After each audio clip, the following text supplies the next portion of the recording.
BJP में जब शामिल होते हैं तब उनकी छवि को साफ कर दिया जाता है। ये वही लोग हैं जब बीजेपी को कोसते थे, आज बीजेपी की पूजा कर रहे हैं। बैक डोर से इनकी एंट्री होती है और कैसे होती है ये तो दुनिया भी जानती है। श्यामलाल जी थे, क्या वो अखनूर में आप इंतजार करेंगे 12 साल का?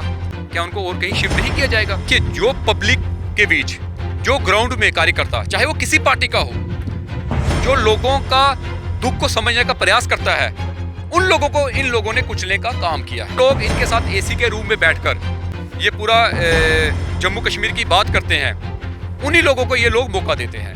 अब वो दिल्ली से, नागपुर से, वहां से फैसले होते हैं जहां पे इम्प्लीमेंट किए जाते हैं। ये उनके फैसले पे नाचते हैं। सिर्फ भी इतनी ही मजबूत होती तो आज आपको बीजेपी के सीनियर नेता मिलते। आप बताएं मुझे, बीजेपी के अंदर बीजेपी के सीनियर 2011 से लेकर 10 से लेकर जो नेता थे, आज वो कहां पर हैं? ये चेहरे जो देखने को मिल रहे हैं, जिन्होंने कभी भी जनता के बीच में जाके काम नहीं किया। डिलिमिटेशन कमीशन का रिपोर्ट आना और अलग अलग लोगों का प्रोटेस्ट करना, सबसे बड़ी बात तो देखने को ये मिली कि कई लोगों ने ये कहा कि ये जो रिपोर्ट आई है भाजपा द्वारा बनाई गई है। डिलिमिटेशन कमीशन के जितने मेंबर्स हैं उन्होंने सिर्फ साइन की है। पर बात यहाँ पर ये हो रही है कि अब बीजेपी के लोग ही बीजेपी के अगेंस्ट प्रोटेस्ट कर रहे हैं। जनाब, कि आखिरकार हम क्या करें? आपने तो हमारी सीट रिजर्व कर दी। पहले आपने हमें ये कहीं ना कहीं एक उम्मीद दी थी कि भैया आपकी सीट को अनरिजर्व किया गया, चिंता मत कीजिए कि अब आपके अच्छे दिन आएंगे। पर अब दोबारा से सुचेतगढ़ को भी आरएसपुरा में डालकर आपने दोबारा से उनको कह दिया कि भैया अभी रुक जाइए, आपके अभी अच्छे दिन आए नहीं हैं। आरएसपुरा के लोग आज लगातार प्रदर्शन कर रहे हैं, जगहों पर बैठे हैं, धरने कर रहे हैं। एक शख्स वहाँ के मेरे साथ में भी मौजूद हैं।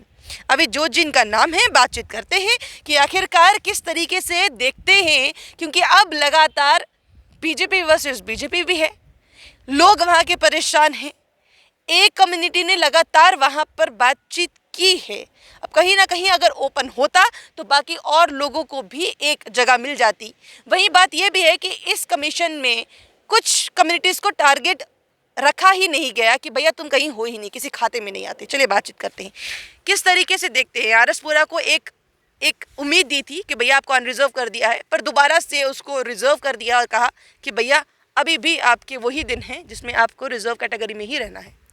देखिए रति जी, काफ़ी वक्त से मैं सोशल मीडिया के माध्यम से मैं हमारे रविंदर रैना जी का इंटरव्यू देख रहा हूँ कि वो कह रहे हैं कि ये डिलिमिटेशन कमीशन ऑटोनोमस बॉडी है, इसमें बीजेपी का कोई रोल नहीं है। मुझे ये बात समझ नहीं आ रही कि जब डिलिमिटेशन कमीशन जम्मू में सर्वे करने के लिए आया, उन्होंने जब फैसला लिया, जो कमेटी बनाई, लोगों से बात की, उसके बाद उन्होंने जो अपनी रिपोर्ट जाके वहाँ पे सौंपी। मैं ये पूछना चाहता हूँ कि आज आप देखें आरएसपुरा में, सुचेतगढ़ में लोग धरना प्रदर्शन कर रहे हैं और जम्मू के अलग अलग एरिया में भी। इसका मतलब ये है कि डिलिमिटेशन कमीशन में कहीं ना कहीं कमियाँ पेशियाँ रही हैं। ये मुझे लगता है कि जो जितना भी यहाँ पे डिलिमिटेशन कमीशन का जो भी डाटा बाहर निकल के आया है, इसमें बीजेपी का एक बहुत बड़ा रोल है। रविंदर रैना जी कहते हैं कि हमारा कोई रोल नहीं है, लेकिन अगर आपका रोल नहीं है तो मुझे एक बात बताएं कि आरएसपुरा जो एक डिलिमिटेशन कहते थे रोटेशन होती है 12 साल के बाद, यहाँ पे 26 साल हो गए थे। फिर ऐसी क्या आन पड़ी आपको कि आपने सुचेतगढ़ को आरएसपुरा में मर्ज कर दिया, वहाँ से कुछ एरिया बिश्ना में मर्ज कर दिया, दोनों को रिजर्व कर दिया। वहाँ के जो लोग थे उन्हें उम्मीद थी, हमारे जितने भी युवा थे, चाहे वो किसी भी पार्टी से हों, जो लोग लोगों की सेवा करते हुए उनको 20 साल हुए, 15 साल हुए, उनका भी एक सपना था कि कल वो इलेक्शन लड़ें। जीत हार एक अलग मैटर है, लेकिन जम्मू में ऐसे कुछ एरिया हैं जहाँ पे आप रिजर्व कर सकते थे, लेकिन आपने वहाँ पे नहीं किया। रविंद्र रैना जी कहते हैं कि सुचेतगढ़ में हमारा विधायक था। भाई साहब, आप भूल चुके हैं, हाल ही में डीसीसी इलेक्शन में आपका ही आदमी हारे थे, सुचेतगढ़ से हारे थे। ये आप कैसे भूल सकते हो? आपने अखनूर का हवाला दिया। आपको क्या लगता है कि जहाँ पर वहाँ पे जो श्यामलाल जी थे, क्या वो अखनूर में आप इंतज़ार करेंगे 12 साल का? क्या उनको और कहीं शिफ्ट नहीं किया जाएगा? ये बीजेपी गवर्नमेंट की एक पॉलिसी है कि जहाँ जहाँ भी वो देख रही है, चाहे वो कांग्रेस पार्टी का नुमाइंदा हो, चाहे वो एनसी पार्टी का हो, चाहे और किसी पार्टी का हो, उसको कंट्रोल कैसे किया जाए। उधमपुर की हम बात करें, उसको कर दिया गया। हमारी ये थी सोच थी और हमारी ये मांग है क्योंकि जतिंदर राणा जी का भी इंटरव्यू आप हाल ही में सुना होगा, उन्होंने बोला था कि 1996 साल में जो डिलिमिटेशन से कमी पेशियाँ थी वो पूरी की। इसका मतलब इनमें भी कमियां हैं। आए तो इंसान ही थे ना, गलतियां तो उनसे भी हो सकती हैं। किन लोगों से उन्होंने मुलाकात की, क्योंकि आज जो धरना प्रदर्शन है वो लोग ही तो कर रहे हैं। किन लोगों से उन्होंने बात की है, किन नेताओं से वो मिले हैं। आज बीजेपी के ही नेता रिजाइन दे रहे हैं। उनकी मंशा क्या है कि बीजेपी वाले बीजेपी के नेता की भी नहीं सुनते। बीजेपी के नेता आपने कहा कि रिजाइन दे रहे हैं, तो फिर इसका मतलब कहीं ना कहीं रविंद्र रैना की वो बात सही साबित होती है कि ये तो एक ऑटोनोमस बॉडी ने जो है आए, उन्होंने अपना कार्य किया, कार्य करके वहां पर जाकर बात की। तो फिर इस बात से तो ये क्लियर हो जाता है ना। देखिए, जो पब्लिक के बीच जो ग्राउंड में कार्यकर्ता, चाहे वो किसी पार्टी का हो, जो लोगों का दुख को समझने का प्रयास करता है, उन लोगों को इन लोगों ने कुचलने का काम किया है। जो लोग इनके साथ एसी के रूम में बैठकर ये पूरा जम्मू कश्मीर की बात करते हैं, उन्हीं लोगों को ये लोग मौका देते हैं। अब अगर आप मुझे बताएं कि रविंद्र रैना जी कहते हैं कि मतलब एक मिनट आपकी बात काट रही, माफ कीजिएगा। इसका मतलब ये है कि बीजेपी जो है वो अपने वर्कर्स पर विश्वास नहीं करती है जो ग्राउंड पर जाकर काम करते हैं। देखिए रति जी, आपने सवाल बहुत अच्छा पूछा है कि बीजेपी के नेता बीजेपी पे यकीन नहीं करते। आप मुझे बताओ, आज बीजेपी में बीजेपी का नेता रहा ही कहाँ है? ये आप सर्वे करें। आज तो बीजेपी खत्म हो चुकी है।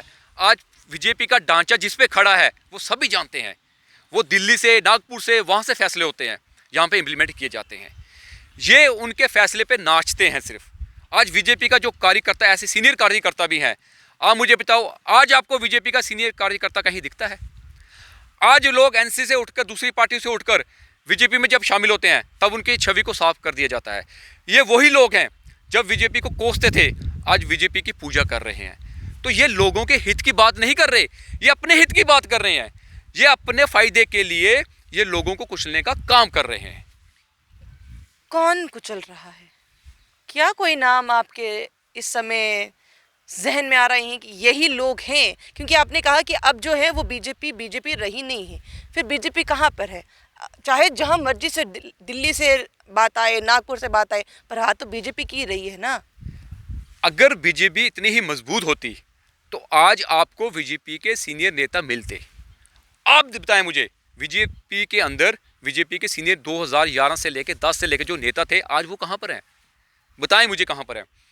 नए चेहरे जो देखने को मिल रहे हैं, जिन्होंने कभी भी जनता के बीच में जाके काम नहीं किया, अपनी पार्टी के जो एजेंडे थे वो कभी लेके नहीं गए। आज कौन लोग बैठे हैं? आप जब भी देखते हैं कि प्रेस कॉन्फ्रेंस होती है, स्टेज पे कौन लोग बैठते हैं? मुझे आप बताएं ना, कौन लोग बैठते हैं? बीजेपी का उनमें से एक भी नेता आपको लिखता है? ये बैक डोर से इनकी एंट्री होती है, और कैसे होती है ये तो दुनिया भी जानती है। क्या लगता है कि आने वाले समय में आरएसपुरा के बारे में कुछ सोचा जाएगा? जो सुचेतगढ़ के साथ उनको मर्ज किया गया है, कहीं ये सिर्फ इसीलिए तो नहीं किया गया कि आरएसपुरा की सीट को जीता जाए, क्योंकि वहाँ पे हमने भैया एक बहुत जो बॉर्डर है उसको काफ़ी ज़्यादा नई चेंज लाई है, उस चीज़ को लेकर? देखिए, बॉर्डर में चेंजिंग होती अगर ये बॉर्डर के लोगों के लिए कुछ सोचते। ये मर्ज करना सुचेतगढ़ में और कुछ बिश्ना को करना, इस पे इनके पीछे मंशा क्या है, ये लोगों को आहिस्ता आहिस्ता समझ आ रही है। आप मुझे बताएं, मैं मानता हूं कि रोटेशन का मतलब होता है कि इनको चेंज करना। चाहे दूसरी कम्युनिटी है, उनको भी मौका मिले। अब जहाँ पर रिजर्व होनी चाहिए थी वहाँ पे नहीं की, वहाँ भी हमारी जो हमारे भाईचारे हैं, या किसी भी कम्युनिटी से हैं, SC ST से, उनको भी मौका मिलना चाहिए अपनी बरादरी की आवाज़ को उठा के आगे ले जाना।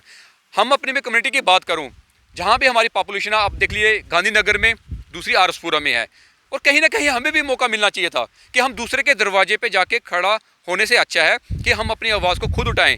अगर कोई दिक्कत होगी तो पब्लिक हमारे पास आएगी। तो कहीं ना कहीं इन्होंने हमारे लोगों के साथ खेलने का प्रयास किया है। ये साजिश कोई छोटी साजिश नहीं है, ये बहुत बड़ी साजिश है जो इन्होंने काट वाट के काम जो किया है।